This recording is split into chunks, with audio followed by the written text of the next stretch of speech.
Media వారి అందరికీ నమస్కారం. ఈ ఆటోనగర్ వచ్చేసి 48 ఎకరాలు మొత్తం ల్యాండ్, 46 ఎకరాలు మొత్తం ల్యాండ్. ఇది దీనిలో భాగంగా వచ్చేసి 84 సెంట్లు సపరేట్. దీంట్లో ఇది సపరేట్. ఈ దీంట్లో వచ్చేసి మొత్తం మెంబర్స్ 1000 మంది సెట్ అయినాం. 1000 మంది మెంబర్స్. 1000 మందిలో మాకు వచ్చేసి ఇక్కడ మేము బతికేది 4000 మంది బతుంటాం. ఒక్కొక్క షెడ్లో 7 మంది, 8 మంది, 9 మంది, 15 మంది ఉన్న షెడ్లు కూడా ఉన్నాయి. ఈ విధంగా మేము ఒక 4000 మంది ఇక్కడ మేము జీవించాము. కానీ మాకు ఎలాంటి సౌకర్యాలు లేవు.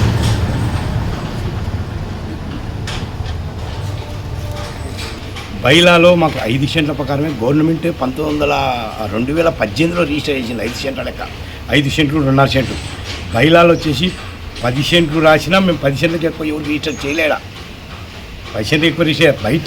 ఈ వ్యక్తులకు మాకు జీవోలో 2 సంవత్సరాల తర్వాత అమ్ముకోబడునని గవర్నమెంట్ చెప్పడం వల్ల ఈ అమ్ముకునే తోళ్ళు ఒకరికే అమ్మినారు. ఎవరైతే డబ్బులతో ఆలోచుకుంటున్నారు. మేము ఆటనగర్లను అమ్ముమని మేము చెప్తే ఆటనగర్లు ఎవరు కొనాలి, నువ్వు కొనుంటారు నన్ను.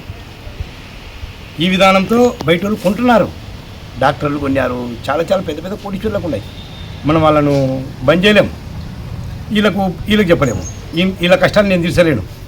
బిడ్డ పెళ్ళి అంటారు, ఇంకోటి అంటారు, ఐకం పెట్టిన పోతారు. లేకుంటే ఐకం పెట్టుకుని వడ్డీ తెచ్చుకుంటారు. ఆ వడ్డీ తెచ్చుకుని నేను అమ్మకపో వడ్డీలో సరిపోతుంది స్థలమని నేను సలహా ఇచ్చాను.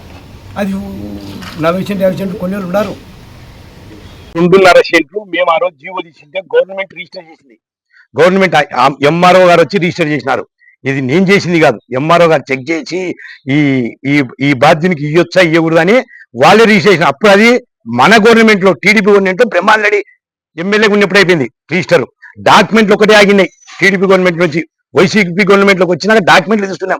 కానీ రిజిస్టర్ అన్నీ అయిపోయినాయి. డేట్తో సహా మీకు చూపించమంటే చూస్తాం. ఇప్పుడే ఒక డేటు చూపించమంటే 50 రిజిస్టర్ అయిపోయినాయి. మా డాక్యుమెంట్లు అన్నీ 19 రిజిస్టర్. 19లో ఎలక్షన్లు వచ్చినాయి. 19కి అయిపోయినాయి. మావి 18 లాస్ట్కి అయిపోయినాయి రిజిస్టర్లు. ఎట్టయినట్టు అది గవర్నమెంట్ చేసింది. అన్ని సర్వే చేసింది గవర్నమెంట్.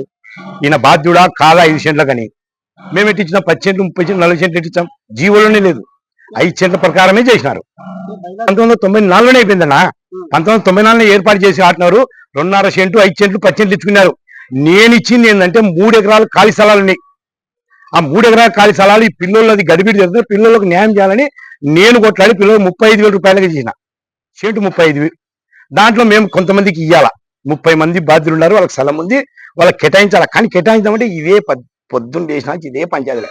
ప్రతిరోజు ఒక సీరియల్ జర్నీ జరుగుతుంది. 2 సంవత్సరాల నుంచి ఆటనగర్ ఏం పని చేసుకోవడంలే, ఏం పనులు చేయడంలే. ఒక సీరియల్ మాదిరిగా పోతుంది 2 సంవత్సరాలు. కానీ ఇక్కడ మాకు ఎవ్వరు చెప్పుకున్నారు. మా పెద్ద మంచి ఏమంటారు, మినిస్టర్ గారు మీరల్లా కలిసి ఉంటే నేను చేసేది అని బల్ల బుద్ధి చెప్తున్నాడు. సంవత్సరాల తర్వాత అమ్ముకోమని జీవో వచ్చింది మాకు. దీనిలో భాగమే అమ్ముకున్నారు. ఒక్కొక్కరికి 50 సెంట్లు కూడా కొన్నారు బయట వ్యక్తులు. దానికి నేను బాధ్యుని కాదు. నేను ఒకవేళ పోయి ఆపిన కొద్ది మందికి, అరే నేను అమ్మకాకరంటే నా బిడ్డ పెళ్లి మా నాయన ఆసుపత్రిలో ఉన్నాడు, నువ్వు ఇచ్చా అంటే మేమేం చేయగలుగుతాం. సరే ఆటనగర్లోకి ఆటనగర్లో డబ్బులు పెట్టి కొనే మొగోడు అంత లేదు. డబ్బు మా కాడ కొనలేం. నేను ఎక్కువ మాట్లాడితే నువ్వు కొనంటారు. అదే ఇప్పుడు ఏ రోజైనా సరే నన్ను పిలిపించి డిపార్ట్మెంట్ వాళ్ళు ఇది చేస్తే నేను బాధ్యుని. నేను ఈ ఆటనగర్లోకి వచ్చినప్పుడు మా నాయన నాకు ఏ ఆస్తి ఇచ్చినాడో ఆ ఆస్తి కాడికి ₹1 ఎక్కువనే, ₹1 ఎక్కువనే, రూపాయికి 10 రూపాయలు చేసి